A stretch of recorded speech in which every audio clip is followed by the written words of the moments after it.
Yo, what's up guys? It's your boy and I'm back. I know we did an Oberon video not that long ago, but he just got reworked and I feel like it's justified to go back into him, talk about what changed because he is actually insane right now. So it's pretty much the same build as last time, couple of tweaks, but we're gonna talk about the ability changes, show you what he does now because it is actually insane. He sort of could do level cap content by health tanking. We'll get into that, but let's go into abilities and tell you what changed, what's new, and why he's so good. All right, starting off, let's go with his passive. So his previous passive was that your companion, your Kubros, I believe, they received 20% health, armor, and shield link, and then they get a free instant revive. That was fine back in the day, but after, you know, Companion 2.0, where you get the bond mods and the instant res and all that crazy stuff, that was useless. So his new passive is whenever he picks up a health orb, he gets a charge of righteous negation, and it applies it to you and every ally within affinity range. And what this does is that whenever you take damage, you become invulnerable. Pretty much, you just become invulnerable. I believe it's for like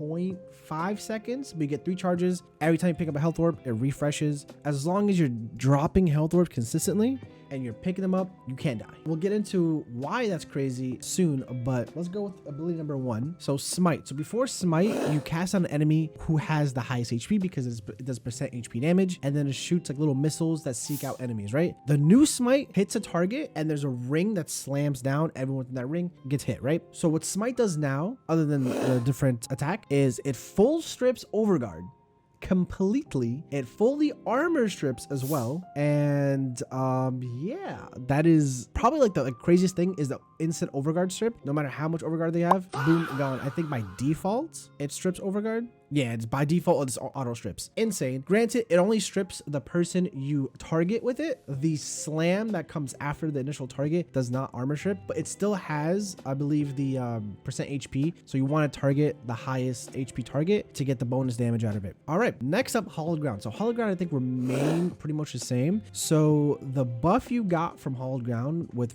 Renewal got moved straight to Renewal, so you don't have to double cast it. And Hallowed Ground now goes through terrain better, so it goes upstairs, up little boxes better. Visually, it changed, and it now doubles the healing you get with Renewal. So that's pretty good. Before, is like no reason to play on top of your Hallowed Ground other than the free status immunity, which it still has. Another thing it got was before range determines your cone and how far it went out. Now the cone is 360. Regardless of your range, it's always 360, and range now determines how far up it goes. So the radius of it changes. Visually, it's grassier, which is amazing. And also the pace at how fast it stacks radiation is like doubled, I believe, because before, if you used your Hallowed Ground to stack radiation, at that point, just like play a different frame.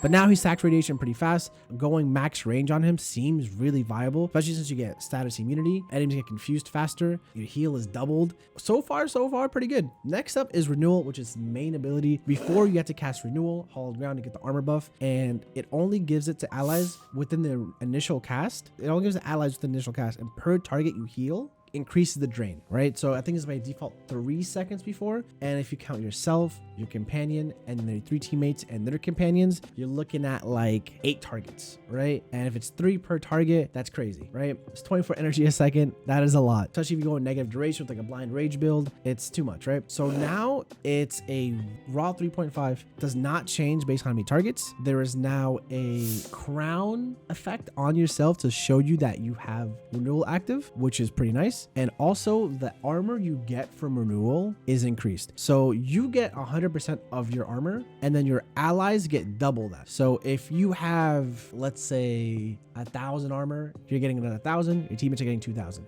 And what's good about that is that you can easily give your teammates an extra 2,700 armor. And then once you reach 2,700 armor, that is when you reach 90% damage reduction. And keep in mind, damage reduction from armor only applies to health. So a lot of frames won't really benefit from this, but since you're also giving them insane healing as well as the armor buff, if they're not running a shield gating build or they mess up their shield gating, they're not like instant dead, right? So it is really good. It still has the bleed out slow. Who cares? They also changed the augment. So the augment was if you died while Renewal is active, you would instant res, I believe, at half HP, and it had a 90-second cooldown. I was hoping they would change the augment to be affected by duration. Sadly, that's not what they did. It's now 60 seconds instead of 90. Sure, it's fine, but because you're passive, gives you and your teammates invulnerability whenever you pick up health orbs. The augment seems pretty useless, but hey, I gotta mess around with it a little bit more and see how it goes. And I believe the other difference with Renewal is that instead of giving it to allies within the initial cast, it's now within affinity range. So if someone's across the map, as long as you have that little affinity range icon next to you, they get the bonus, right? So it's huge. Especially Oberon get insane armor levels by himself. So him giving double that to his teammates, oh boy. Okay, and then last off is Reckoning, which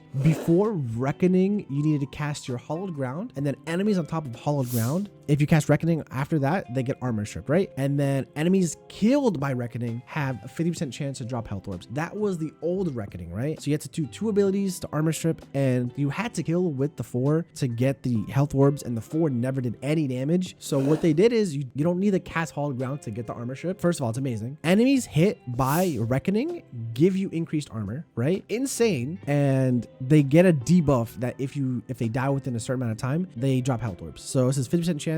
It is really good, especially since you want health orbs for your passive. This is the main way. And since it also armor strips and gives you more armor, you're gonna be casting Reckoning a lot, which is probably the main difference from our previous build. We had survivability from Oberon because he gained so much with his abilities. That was fine, removing some mods for that, but we had to counteract the buff to his abilities by giving him more range, he's more casty now, right? Another thing I noticed is the augment for his 4 Hallowed Reckoning does less damage now. Before I was able to like not one shot but get close to with certain builds. Now I feel like the damage is less. You do get bonus armor if you cast Reckoning with the augments. 500. Honestly, I don't think it's worth. I'll have to try it out. You do get increased range, and then there's a 3-meter radius around enemies. After you cast your 4, that gives you increased armor, right? The range part might be worth it. Other than that, I'm not sure anymore. Here's the 60 seconds for that. And I believe Smite stay the same, and Hallowed Ground, you can erupt it and get more duration. So yeah, he is now insane. So if we look at like how much armor my Oberon has, we're looking at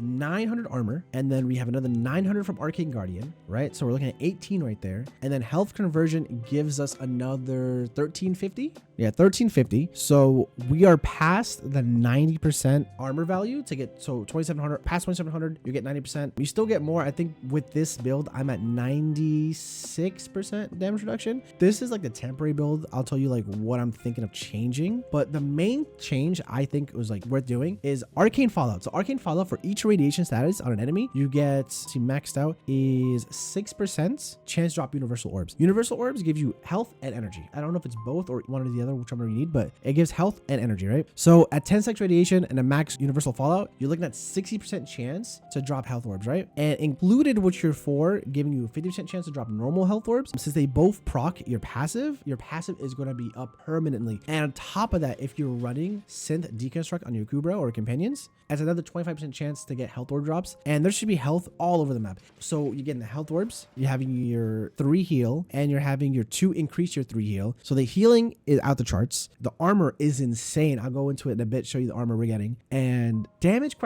he still doesn't do crazy damage with his abilities, but you're so tanky that who cares about the damage. There's amazing weapons in the game, and you could subsume off your, I would say subsume your 1. That was my go-to before, but the instant armor strip and the instant overguard strip is just too good to pass up. The worst ability would probably be like, I don't know, they're all so good right now. So the build right now, what's different from the previous Oberon build? The previous Oberon build didn't have natural talents because again, we're casting our 4 more often, and also we're casting our 1 more often. So having increased cast speed is amazing, and range stretch is a big improvement. I don't think I have enough range personally, so I might have to try something else, but getting more range for your 4, because again, each enemy you hit increases the armor you receive. So more range, you hit more enemies, you get insane armor values, right? So I might take out natural talents and equilibrium. So equilibrium is amazing for energy. Notice how I don't have Hunter's Adrenaline no more, because we're dropping so many health orbs. Energy is not a problem no more. So I might remove this for running some purple shards, right? 304 gives us insane armor values. I don't really need to run 2 tiles for armor, so I might remove these and 1 tile purple, 1 tile yellow for cast speed and for equilibrium. That might be the play, because I'll go into a mission right now and show you how much armor we're actually getting. Hey, it's me again. If you guys are enjoying the video or have stuck by this far, consider leaving a subscribe.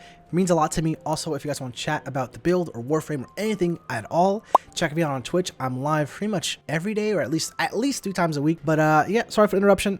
get back to the video. Thank you. But it is an insane amount. And keep in mind, the armor I'm getting is half of what my team is getting. Or my team are getting double what I'm getting, right? So let's go into a quick simulacrum and then show you guys how much crazy numbers we're getting, okay? All right, so in the simulacrum, we got our Kubro Rogue right there. If you look at the top right, you can see his health bar. He counts as an ally. So whatever values he gets from my abilities, that's how much, you know, your teammates will get, right? If you look at the top right with my health bar, you see how much I get. You can compare the values between me and, you know, a teammate, right? So let's spawn 20 heavy gunners. Pause AI. Perfect. Let's get some health orbs just to get our passive. You see these shields pop up? That's Oberon's passive proccing. Every time you take a damage, one of these gets consumed. Health orbs consume them back up. You know, all that good stuff, right? And if you look at Oberon's head, if I cast my 3, there's like a little crown and there's some like energy flowing out of me, right? So that's how you can tell you have your 3 active. It's not that like obvious, but it's a cool little effect, right? So let's turn off the 3. We don't need, actually turn on. Need the armor, right? So as you can see, I'm getting a bonus 2,250 armor, right? And that is without the 4. So let's just do the 2 just to cast it. If I cast my 4, I'm at 3,000 bonus armor. My Kubro is at 6,500 actually. Now, come on. You're able to give your teammates 6,500 armor. And keep in mind, this is only with 200% strength. I can increase this to like 300% and probably go to like 10,000 armor, right? This is insane. Granted, armor doesn't affect shields and only affects health damage. And not a lot of frames want to health tank. But again, if someone messes up their combo and they get, you know, they mess up the shield gaining or rolling guards inactive, this could be something to save them. And you could also run the augment. If they happen to die, you instant res them. All right, let's remove Kuba for 1 second and let's go in with unpaused enemies and see how well the passive is. All right.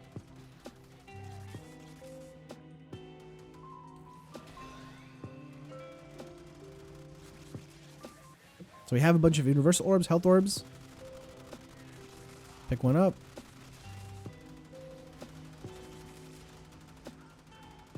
Caster 4, get that bonus armor, perfect. So if I cast my 2, I'll get bonus healing.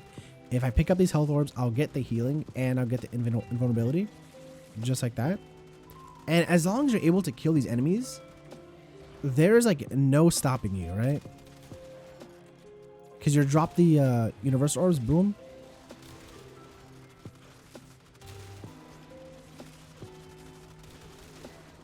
And again, if I had my Kubra out, he'll have Synth Deconstruct, also proccing, dropping more health orbs. And yeah, this is, you're pretty tanky. I'll show some gameplay at the end, me just chilling some like level 150 steel path. I might want to do a level cap run soon with Oberon to see how well he can do. One thing I don't like though is that his passive makes it so health tanking isn't relevant, because as long as you're able to get the health orbs, you're invulnerable and you don't need health tanking, right? You could honestly run no health tanking whatsoever, no armor whatsoever, and just like find a way to get instant infinite like health orbs.